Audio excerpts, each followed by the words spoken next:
into the new world.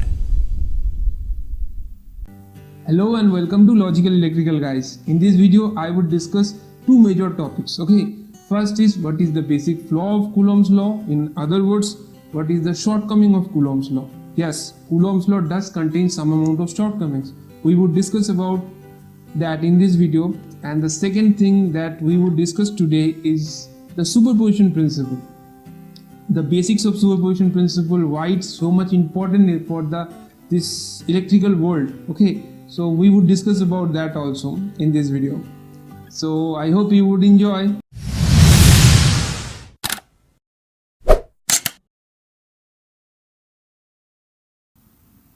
Hello guys, welcome to my channel Logical Electrical. My name is Saurav and today we will learn something new. In our previous lecture, we actually talked about Coulomb's law. We have a discussions on the Coulomb's law. What is the statement of Coulomb's law? What is the mathematical representation of the Coulomb's law? And what is its vectorical form?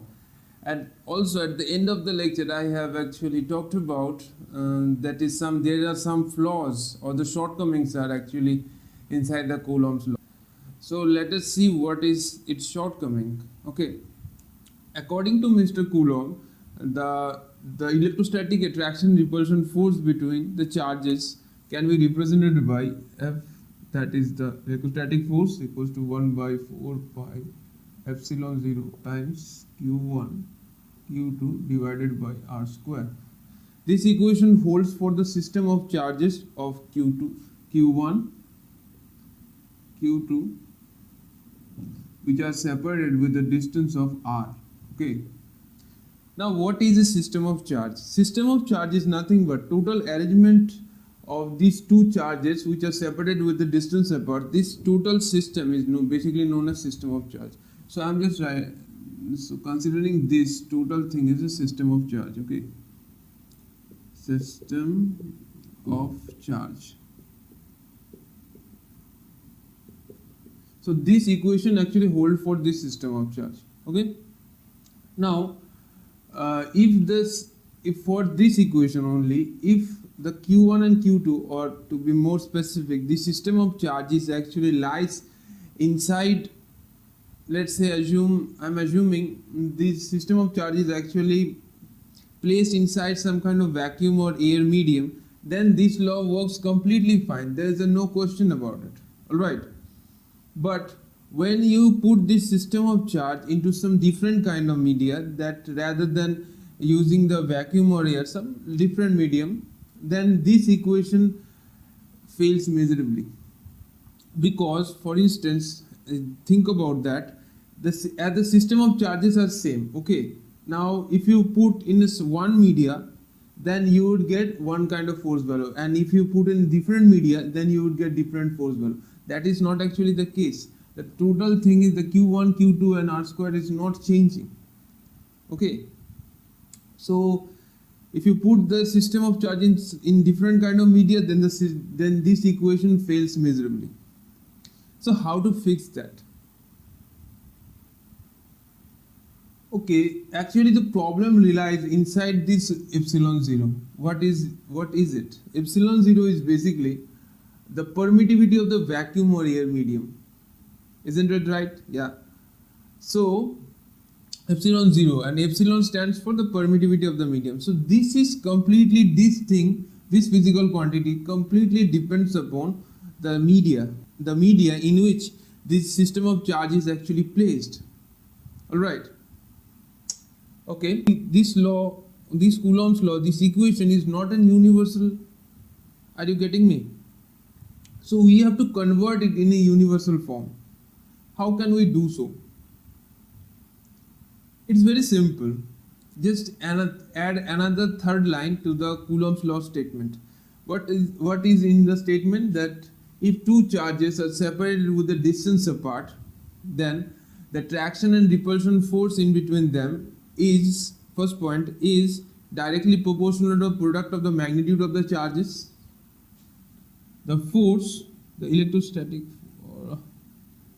sorry, this marker sometimes does not work properly. Okay. This electrostatic force is first thing is directly proportional to the magnitude of the charges,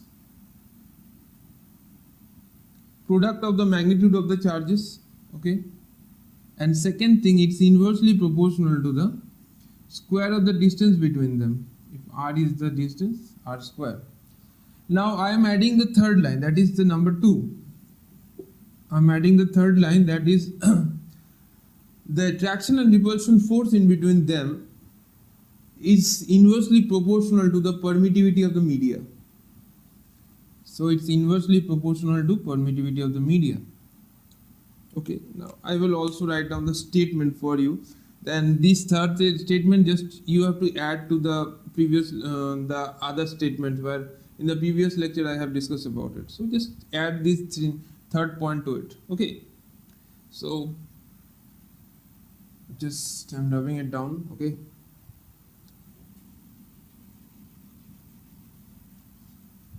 so dot dot dot, which means the previous things are there. Third point, the attraction and repulsion force in between the charges is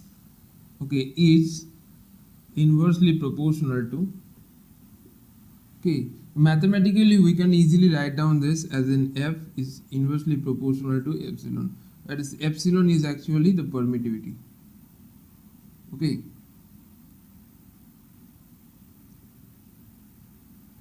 of media. Okay, so this is how. Now what happened to the equation now? Okay, let us see. By adding this third point, we can easily say that F is in proportional to the Q1 times Q2 divided by epsilon times R square. Okay, now we wanted to just remove this proportionality symbol. Okay, please write it down or pause the video and write it down. Okay, just write it down. How we can remove this proportionality symbol? It's quite easy, just add another constant, and we know that the constant's value is about 1 by 4 pi. Okay, this thing times Q1 times Q2 divided by epsilon times R square. So this is the universal form of the Coulomb's law.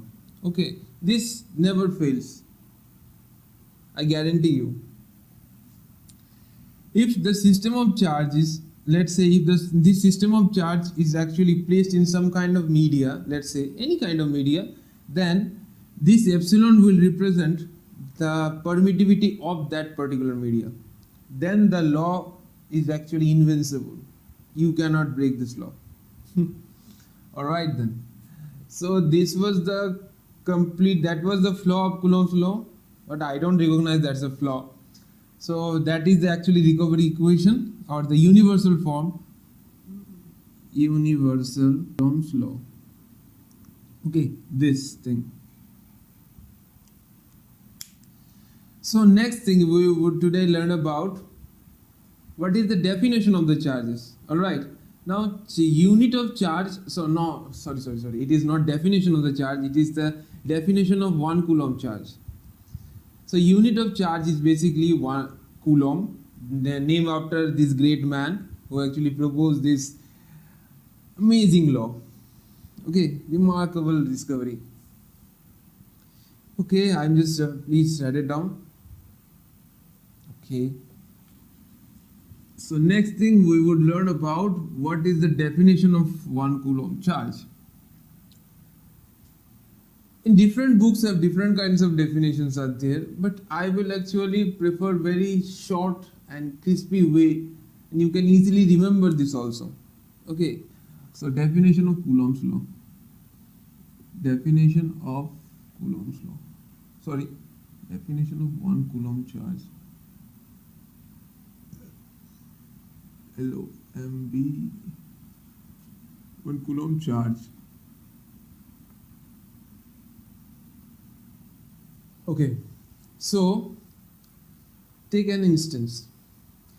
We know that the electrostatic force in between two system of charge which contains, whenever I say a system of charge, you can easily predict, you can easily assume that this picture, okay, the Q1 charge, Q2 charge, they are separated with distance of r, okay. So the electrostatic force between this Q1 and Q2 is equals to 1 by 4 pi epsilon 0 times Q1 times Q2 divided by r square.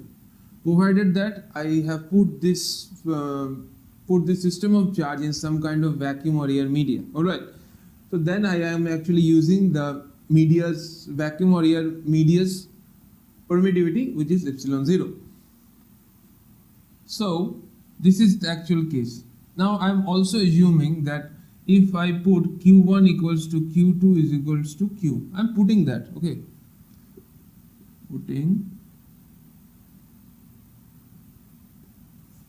So what would be the equation?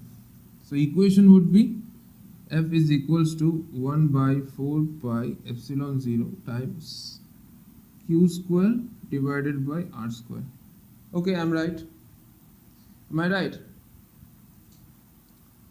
So now we know that for experimental values, epsilon 0 have the value of 8.854 into 10 to the power minus 12 farads per meter. Okay, what is farad? I will discuss in next lectures. Okay. So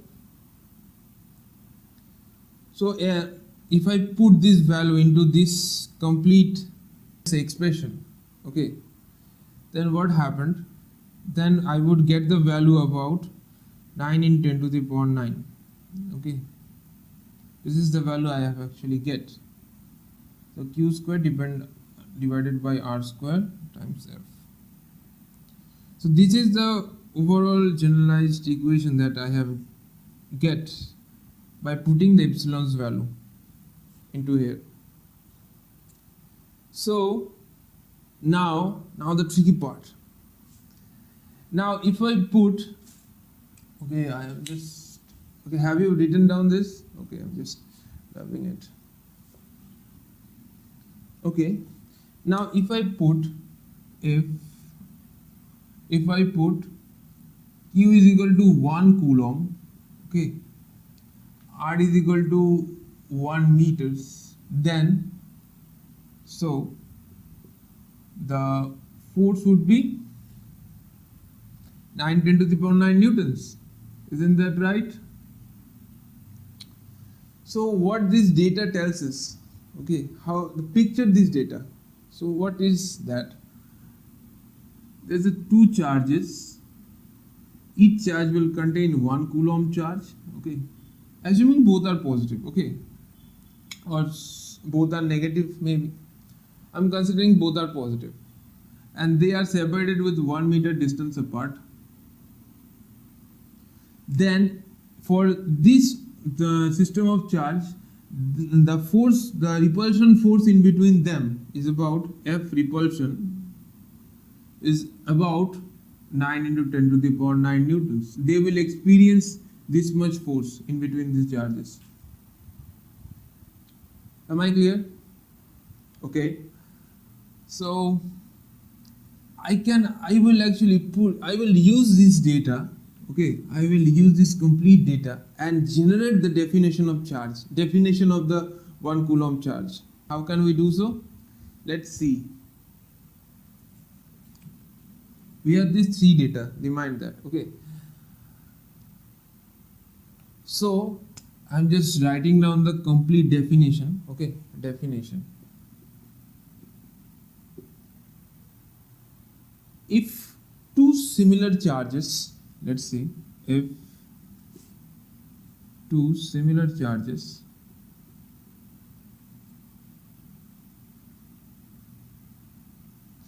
what does the similar charges mean? Similar charge means actually the charges have the same in magnitude, same in polarity, okay. Two charges are charged. This is the complete definition. What does it tell? If two similar charges are separated with a 1 meter distance apart, and if the repulsion force between them is about 9 10 to the power 9 newtons, then we can conclude that each charge will contain 1 coulomb charge. In previous case, what we are actually dealing with, I have put 1 coulomb charge and R equal to 1 meters. Then I have found this force value.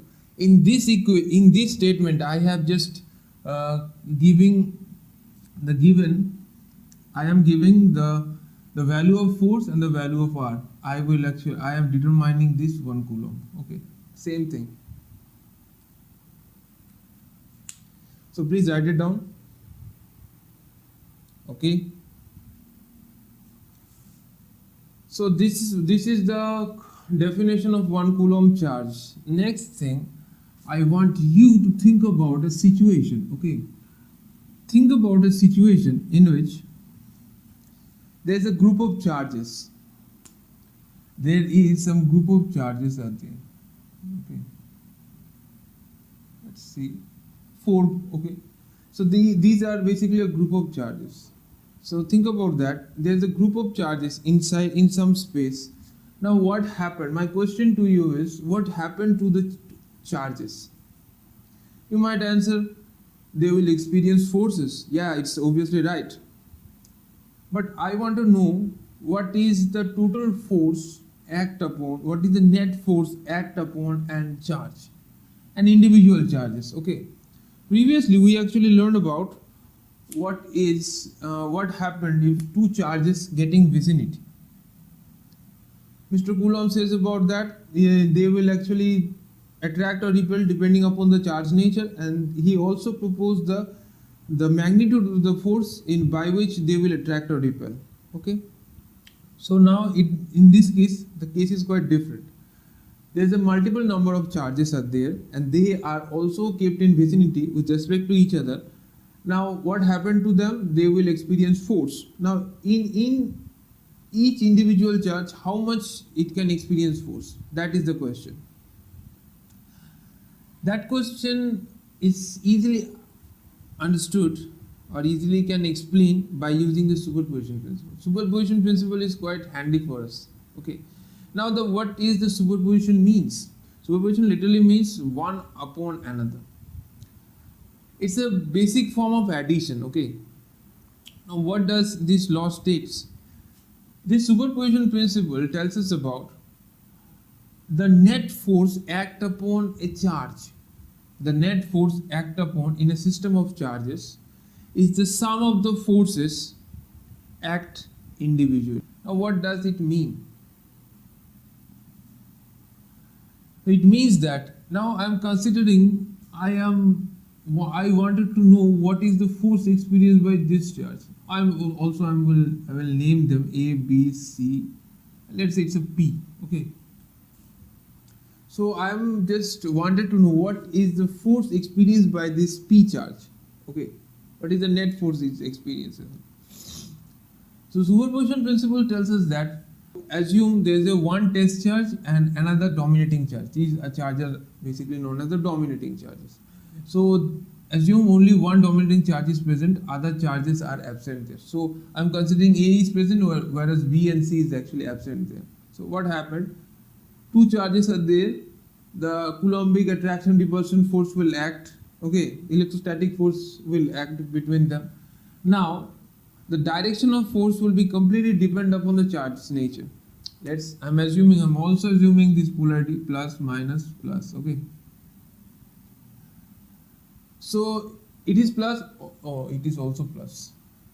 So what happened? They will repel, both have the same polarity. So the force direction would be in this direction. Okay. No, it's not in this direction. Okay. I have a little bit mistake.